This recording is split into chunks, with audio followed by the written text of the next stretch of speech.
SPM easy startup short videos కి welcome. ఈ short videos లో గ్యాల్వే బ్రాండ్ తో తయారైన daily use, weekly use, monthly use and health care and agriculture సంబంధించిన videos posting ఉంటుంది. మీరు కనుక మీ హెల్త్ కు మంచి ప్రిఫరెన్స్ ఇచ్చే క్యాండిడేట్ అయితే ఛానల్ ని సబ్స్క్రైబ్ చేయండి, లైక్ చేయండి, కామెంట్ చేయండి. ఈ ఛానల్ ద్వారా ఎక్సలెంట్ ప్రొడక్ట్ ఇన్ఫర్మేషన్ తెలుసుకోండి, మీ బాడీని మీ ఫ్యామిలీని ఆరోగ్యంగా ఉంచుకోండి.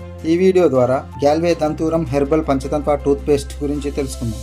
ఈ పేస్ట్ 5 రకాల ఔషధ వనమూలికలతో తయారు చేయబడింది. అది వేప, మెస్వాక్ అంటే సోంపు, లవంగం, నీలగిరి, సేక్ ఒక మంచి సువాసన ఇచ్చే వనమూలిక వంటి న్యాచురల్ ఇంగ్రీడియంట్స్ తో తయారు చేయబడుతుంది. దీని యొక్క ముఖ్య ప్రయోజనాలు: దంతాలను లోతుగా శుభ్రం చేస్తుంది, నోటి దుర్వాసనను తగ్గించి తాజాదనాన్ని అందిస్తుంది, చిగుళ్ళని బలంగా ఉంచుతుంది, నోటిలో క్రిములను పెరగకుండా కాపాడుతుంది, దంతాలపై ఉండే పసుపచ్చని మచ్చలను తగ్గించడంలో సహాయం చేస్తుంది, దంతాలపై బ్యాక్టీరియా తయారవడం వల్ల పళ్ళపై ఉండే ఎనామిల్ పొర దెబ్బతినకుండా కాపాడుతుంది, దంతాలు చిగుళ్ళలో ఇన్ఫెక్షన్ నివారించడంలో సహాయం పడుతుంది. ఈ పేస్ట్ సహజ యాంటీ ఆక్సిడెంట్ లక్షణాలు కలిగి ఉంటుంది. జస్ట్ పేస్టే కదా అని చెప్పేసి ఎన్నో రకాల కెమికల్ పేస్ట్ ను యూజ్ చేస్తూ ఉంటాం. నేచురల్ పద్ధతిలో తయారైన ఈ హెర్బల్ పేస్ట్ ను యూజ్ చేయండి, మీ పళ్ళని ఆరోగ్యంగా ఉంచుకోండి. ఈ పేస్ట్ మీకు కావాలంటే నాకు కామెంట్ ద్వారా తెలియజేయండి, లేదా డిస్క్రిప్షన్ లో నా నంబర్ ఇచ్చింటే కాల్ చేయొచ్చు. ఇలాంటి ఇన్ఫర్మేటివ్ వీడియోలు ఇంకా ఎన్నో వస్తుంటే సపోర్ట్ చేయండి. Thank you.